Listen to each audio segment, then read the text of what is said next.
네, 완도에 계신 우리 아버님 반갑습니다. 네, 안녕하세요. 반갑습니다. 네, 전국에 이제 저학년 학생을 두고 있는 아버님을 대신한다 이런 자세로 사명감을 갖고 지금 저와 함께 하고 있는데요.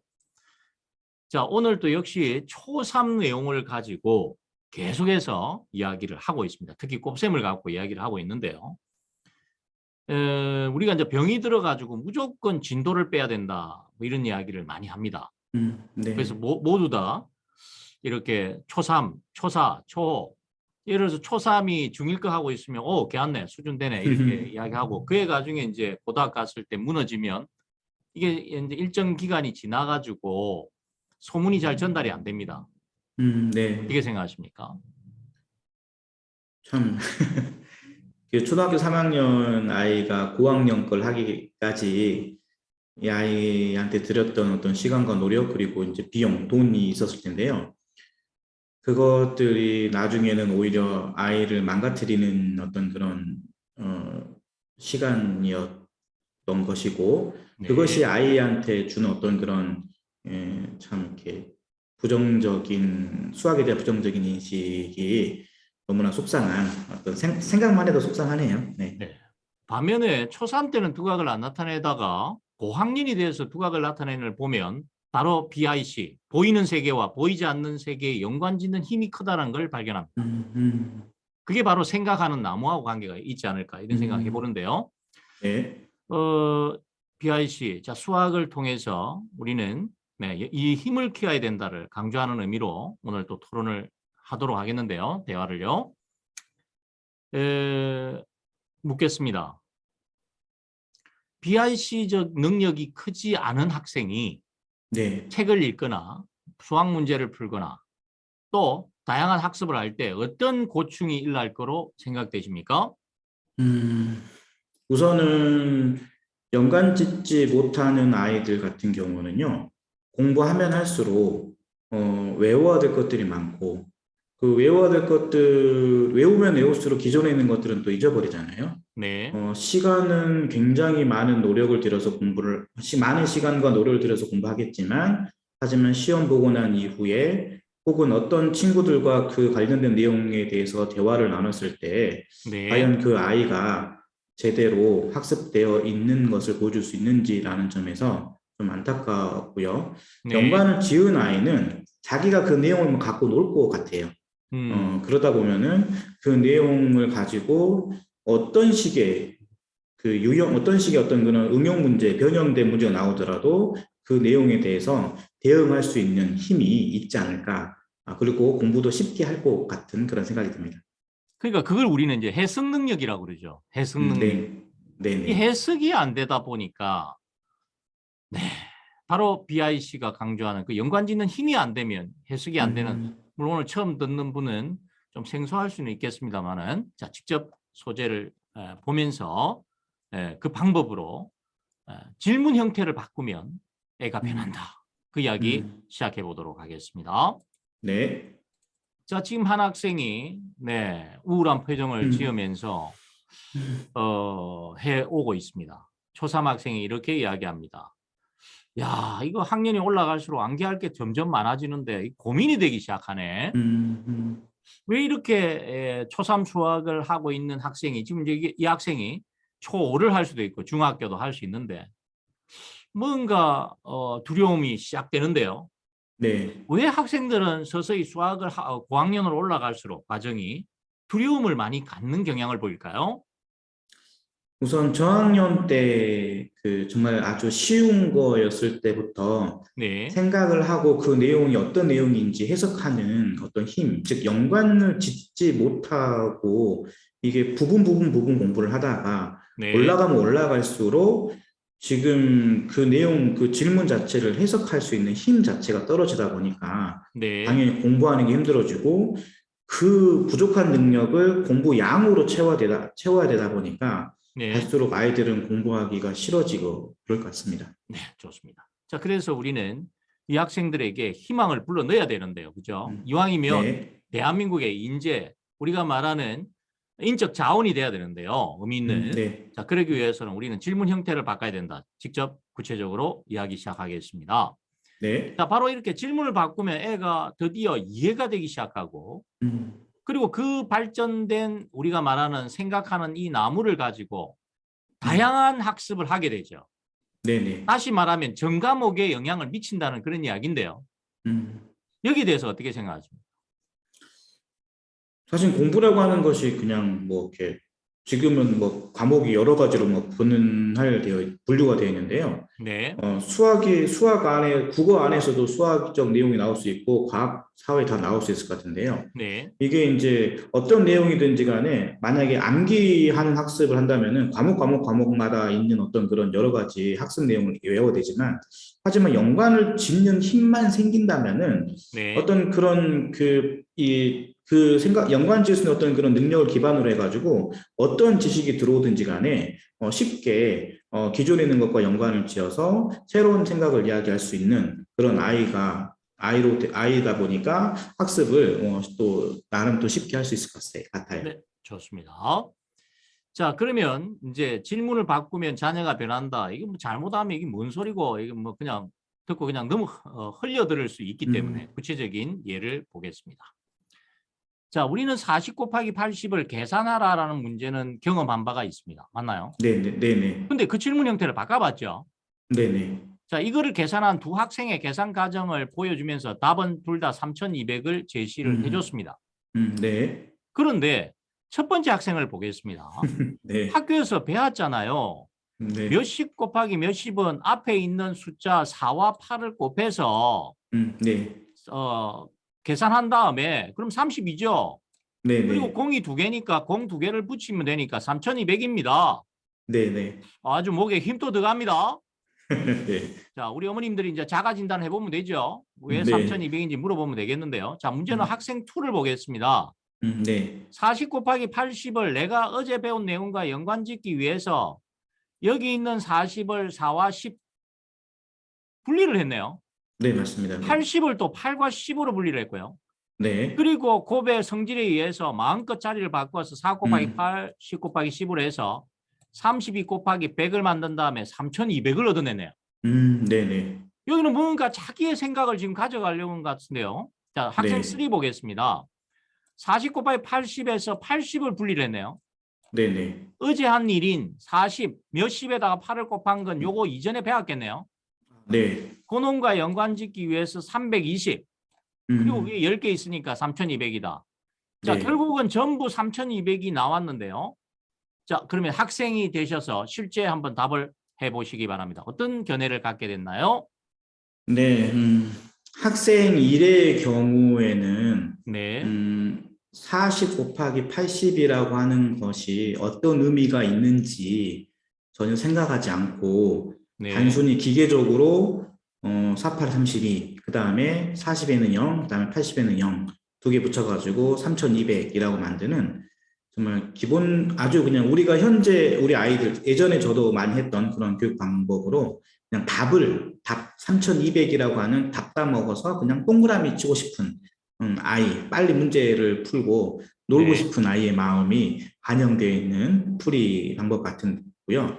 네. 학생 2 같은 경우는 다른 40과 80이라고 하는 거, 40을 예전에 했던 그 한 자릿수 곱하기 10, 그 다음에 80을 또 8 곱하기 또 10이라고 하는 예전에 배웠던 것과 연관을 지은 다음에 그 다음에 또 10을 뒤로 밀어서 그건 4랑 8이랑 연관을 지어서 31을 만들어내고 또 10과 12, 10이 10개 있으면 100이니까 3,200을 만들어낸 어떤 풀이로서 나름의 어떤 그런 계속해서 자꾸 생각을 하면서 문제 풀이를 하려고 하는 어떤 학생이 같습니다. 하지만 학생 3 같은 경우는요, 학생 2보다 더 나아가서 이미 그냥 이렇게 40을 무조건 4와 10으로 4 곱하기 10으로 80을 8 곱하기 10으로 분류해낸 것이 아니라 이미 머릿속에 굳이 다 분류할 필요가 있나? 40은 80보다 더 작기 때문에 그냥 40을 살려두고 10의 자릿수 곱하기 이게 8, 1의 자릿수라는 것을 이용을 해가지고 320을 만들어 놓고 3,200이라는 결론에 도달하자라고 하는 그런 조금의 학생 2보다는 불필요한 내용을 예, 보다도 이게 불필요한 내용 없애고 그냥 바로 조금 더 빨리 결론에 도달할 수 있는 풀이를 학생 3은 한 것 같습니다. 네. 자, 이처럼 자기가 이제 결정하는 거는 나는 학생 1처럼 학교에서 배운 대로 네. 공식화해서 갈지 학생 2처럼 할지 3처럼 할지 또는 내 개인 방식으로 갈지는 본인이 판단하겠지만 네네. 이때까지의 모든 학생들을 또 실험 과정을 종합해 볼 때 인간은 현명하다는 거죠. 네네. 이렇게 질문의 형태를 바꾸니까 답변하는 과정 속에서 꽃이 피기 시작하는데요. 한 학생의 네네. 답변을 통해서 해석을 해주시기 바랍니다. 학생 1은 유형학습으로 문제를 푼 것입니다. 학생 2는 수를 분리하고 곱의 성질을 이용해서 곱셈 구구와 백과의 곱을 통해 정답을 구한 것 같아요. 학생 3은요, 어제 배운 내용인 몇십 곱하기 몇을 이용하여 푼 것이 참 인상적인데요. 공부는 오늘만 하고 끝나는 것이 아니기 때문에요. 학생 2와 학생 3이 원리적인 것 같습니다. 라고 하는 어떤 답변이네요. 네. 자, 이렇게 실험 과정에서 많은 애들이 답변을 해줬는데요. 자, 그 중에 한 답변을 지금 표현을 해봤는데, 네. 어떤 내용 같습니까? 학생 1은 정말 여기 기계적으로 유형학습으로 혹시 만약에 학생 1이 저렇게 푸는 것이 학교가 그 누군가 선생님이 혹은 부모님이 이렇게 풀면 돼라고 알려주는 대로 풀었다면은 참 너무 속상하죠. 어른이 아이를 생각하지 못하게끔 만들어 놓은 것이기 때문인데요. 학생 2나 3처럼 저렇게 생각을 하면서 저렇게 원리적으로 풀 수 있는 아이인데 학생 1처럼 만들면 안 되겠다라는 생각이 들었습니다. 네. 물론 학생 1처럼 학교에서 학생 2와 3과 같은 것도 교육하고 있습니다. 네. 그러니까 예를 든 거지 이것이 무슨 학교는 이래 가리킨다라는 그런 말은 절대 아닙니다.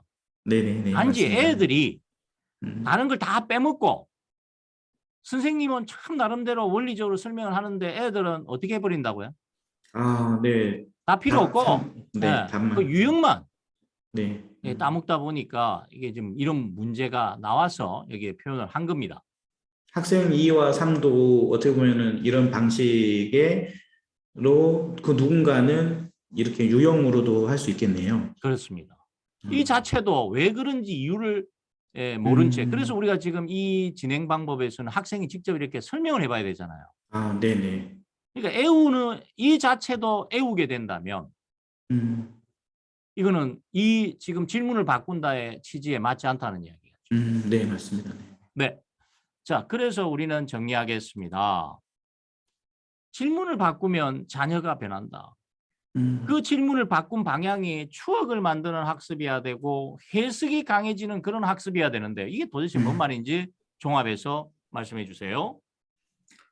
우리 학생들이 그 문제 풀이에 대해서 저 답이 3,200 어떤 문제를 주고 답이 뭐야? 라고 물어봤을 때 네. 그 질문에는 당연히 우리 아이들은 어, 정해진 답 3,200을 향해서 어떤 기계적 계산을 해야 되죠. 그 가운데서 생각할 것도 없고 당연히 이제 그 우리 아이하고는 추억이 만들어내지지 않죠. 돌아서면 잊어버릴 거고 네. 혹은 문제집을 똑같이 타이핑 해가지고 프린트해서 줬으면은 또 다른 문제로 인식할 정도로 너무 네. 슬픈 일 텐데요. 하지만 이전에 있던 내용들, 곱의 성질이라든지 곱의 뭐 원리 이런 것들을 또 몇십 곱하기 몇이라고 하는 이전의 내용과 연관을 지어준다고 한다면은 우리 아이는 그 질문 자체에서 참 이렇게 자기 스스로 생각을 이야기하게 되고 내가 생각한 내용이 내가 해석하려고 노력할 것이고 그러다 보면은 연관을 짓게 될 것이고 이렇게 네. 질문만 바꿔도 학생 2나 3, 1과 2나 3에 대해서 자기 생각을 이야기할 수 있는 그런 시간이 될 수 있어서 우리가 질문을 바꿔야 되겠다는 생각을 또 해봤습니다. 네. 좋습니다. 자, 우리 완도 아버님. 계속해서 우리는 초3 수학을 가지고 이야기를 하고 있는데요. 음. 물론 우리 고3 수학을 가든 초1 수학을 가든 똑같은 이야기입니다. 네. 단지 또 고1 거를 하면은 너무 고3 거를 하면 또 너무 어렵다 그러고 네. 초등학교를 하면 너무 쉽다 그러고 그러나 우리는 방법을 바꿨죠. 전환견을 네. 하면 됩니다. 네. 계속해서 우리는 질문을 바꾸면 우리 자녀들이 변한다. 그건 결국은 BIC의 능력이 커진다는 이야기 아닌가요? 네, 맞습니다. 왜 질문을 바꾸면 BIC 하는 능력, 보이는 세계와 보이지 않는 세계를 연관짓는 힘이 커지는지 마지막으로 한 말씀 부탁하겠습니다. 아까 학생 2와 학생 3의 문제풀이가 참 좋은 풀이다 라고 말을 하는 것, 제가 그렇게 생각하는 것 자체가 네, 나의 연관짓는 습성이 참 부족하구나라는 생각을 했습니다. 실은요. 네, 학생 1과 2와 3을 비교해서 왜 2와 3처럼 혹은 해야 될까라고 학생이 혹은 제가 그렇게 대답을 했어야 했었는데 네, 그러면서 비교해서 연관을 짓게 되고 앞으로 다른 문제를 또 접하게 되더라도 그 문제를 해석하는 힘이 저나 우리 아이한테 생길 텐데 내가 약간 나는 특별한 교육을 우리 아이들은 특별한 교육을 나 진짜 교육을 하길 원해라고 말하면서 아까 말했던 학생 2나 3의 어떤 문제풀이를 강요하는 것도 네, 나름의 또 연관 짓는 것과는 관계가 없다는 생각에 대해서 굉장히 조심해야 된다는 생각을 했고 그렇기 때문에 연관을 짓는다 이 부분에 그래야지 해석할 수 있다라고 하는 부분에 대해서 끝까지 명심하고 생각을 해야 될 것 같습니다. 네, 좋습니다. 다시 한번 우리는 누구나 항상 해오는 말이 있습니다. 우리 자녀에게 고기를 잡아주지 말고 고기 음, 잡는 법을 가르쳐줘야 된다. 이런 음, 말을 해왔는데요. 네. 너무 이게 오랫동안 해오다 보니까 이제 그런 말 하면 애가 또 시작이네 소리를 합니다. 음, 현실성이 없다라고 이야기를 해왔고 우리 연구소에서는 그 부분을 좀 더 구체적으로 애들한테 제시 안 하면 똑같은 이야기가 되니까 지금처럼 초등 3학년이면 초등 3학년 예를 가지고 지금 설명을 해드리고 음, 있습니다. 그래서 네. 언젠간 많은 학부모님들이 이 취지를 이해하고 우리 애도 할 수 있어를 외치면서 함께하지 않을까 생각해 봅니다. 자, 음, 그날을 위해서 오늘 우리 영상을 들어주지 않더라도 최선을 다해서 말해야 되는 이유가 아닐까요? 네, 맞습니다. 네, 오늘 수고 많으셨습니다. 네, 수고하셨습니다. 네.